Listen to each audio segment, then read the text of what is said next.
Hey everyone, welcome back to Mahal. My name is Misbah, and I have something really fun for you today.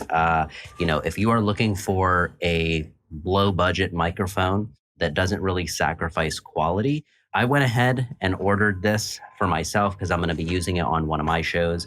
And personally, I like having this handheld option. So of course, I love my Shure SM7B. This thing is amazing. And it doesn't get much higher quality than this, right? But I do like the ability to be able to hold it in your hand because it reminds me of, being up on stage. It gives you a little bit more of a intimate feel, I think, to some degree. So anyways, I wanted to go ahead and unbox this with you in case you're in the market for this so you can see me break it down. But let's see. So comes in this thingy right here. You've got your warranty thingy, a little Shure sticker if you want to represent. It comes with a little microphone clip. So this is something that on different mic stands you can, put this on, and the mic is made to slip into this pretty well. So if you want to check out the threading here. Okay, you've got a little strap here that's sometimes nice basically for the cord that you're going to be using. You're going to be needing an XLR cable for this. Instruction manual if you ever want to dive into that. I do like that they do this. They give you a nice little leather pouch. So this is cool because it's a nice storage space that keeps your microphone clean. Yeah, if you look at the inside, crisp, right? The last thing to take out of this box, here it is. Wow, this is beautiful. This is shorter than I expected, but I noticed that when I was looking at the SM48 and the $100 version, which is the SM58.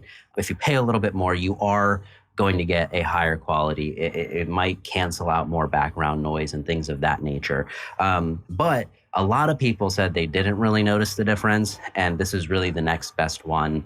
After that, in the Shure category, that is super affordable. So this cost me like $39.99. It does not come with a cord, so you need to get an XLR cable. Let me show you what that looks like. Basically this, right? So you've got that end and that end, really. To give you a quick tip, if you're ever doing this on stage or something and you're struggling to do a live podcast or doing it on camera, when you line up this little button with the opening, that's a quick way for you to get it in there. This is something that, especially during COVID, when we were performing and doing live stand-up, you would have mics that were switched out in between, and it could be very awkward and eat up a lot of time if you're finagling trying to get it in there. Something to keep in mind if you do take this live or if you're ever on camera and need to mess around with it. Now, this one has no on and off switch. If you pay a little more, you can get that option. I didn't really want it. I mean, if I need to turn on and off a little bit, all I do is mute through my computer or through the recording device that I'm going to be using. So the construction of this is beautiful. I love this kind of matte finish to it. It does seem like I'm going to have to keep this in the bag or make sure to keep it clean, to keep kind of this look here.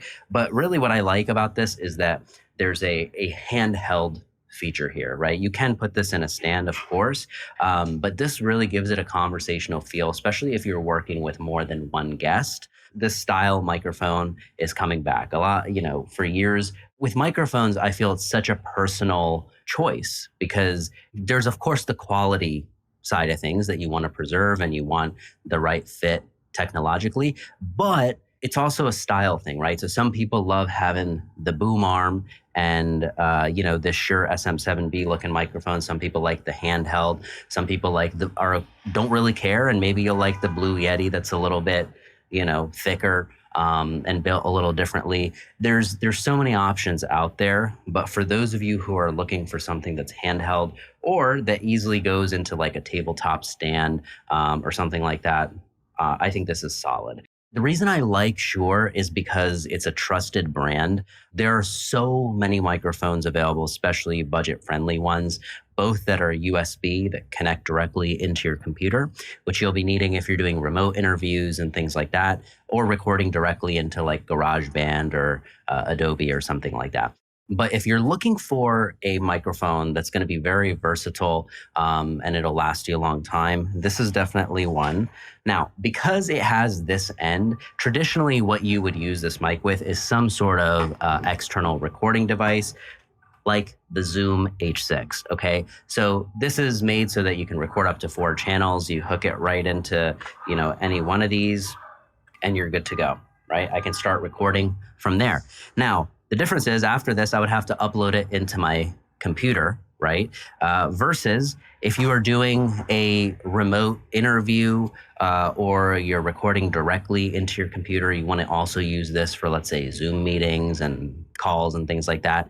You're going to need to get a Shure XLR to X2U converter. This thing is $100, so it is a little bit pricey, but it's well worth it, especially if you are going to be consistently putting it into your computer and you want kind of the option to be able to do that. There are cheaper converters out there. Don't get me wrong. I've had clients who use those and have opted out for that. And I will say that you can tell the difference. So there is a difference in the transmission and the quality sometimes how long the cable will last as well. So if you go ahead and you invest into the Shure converter, it's something that will, again, it's a Shure brand, it's trusted, it's high quality, compatible with your really any microphone you decide to go with in the future. So even if you have a different kind that you add to your arsenal, you can avoid this, obviously, if you're trying to hook into your computer by getting just a USB microphone. I have done that before. And to be honest, I didn't really like it. I feel like the highest quality I can get when I get hooked into a Zoom H6 or a recorder like that. But the next step is having a high quality converter that allows me to get it into my computer.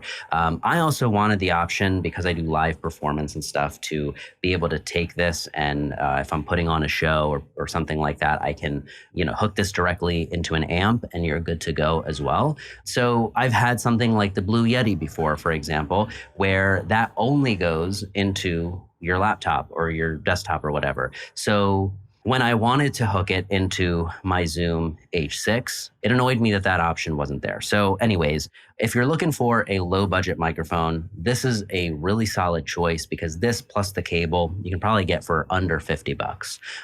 Now, if you are adding obviously the cost of a converter, that's another 100. If you decide to go with a more inexpensive option, you can definitely test that out and that would bring your costs down.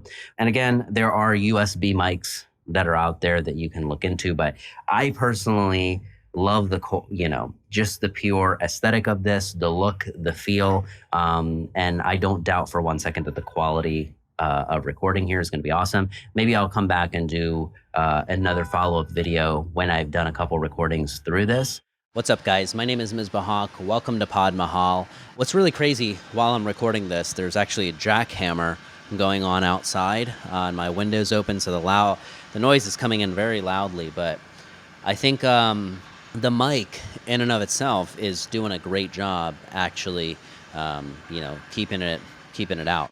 Hey everyone, this is a really quick test of the mic actually connected and in use. I just recorded a couple podcast episodes with it, so I wanted to show you what it sounds like in case the last one I did, it didn't come through. What I'm noticing when I had headphones on and I was listening was that if you move your hand position on the microphone itself, even like that a little bit, it will show, or it's a little bit noticeable, right? But when you're moving it around and your hand position is fixed on this microphone, it sounds pretty awesome. And I do see now, and this is only because I think I'm used to kind of listening for this a little bit, but I think that the more expensive version of this, I can see why people probably go after that, is because it probably completely eliminates any of that popping that could happen from you slightly changing your hand position and stuff. So I'm sure there's other stuff you can attach to this to make that happen, but I like it bare. I like how it looks and I like how it feels. So you know what? I'm gonna keep rocking it. But I hope this test was informing and helped you with your decision if you're considering snagging this. So let me know if you have any questions at all on this. If you need help selecting a microphone that kind of best fits your personality, your budget, your goals for podcasting, I can definitely help you narrow it down. There's tons of choices out there. This is not the only thing by any means, but it's something that I'm super excited to try out, and I just want to document it. So hopefully that was super helpful. If you have any questions at all, make sure to hit me in the comments. My name is Misbah, and I'll see you next time.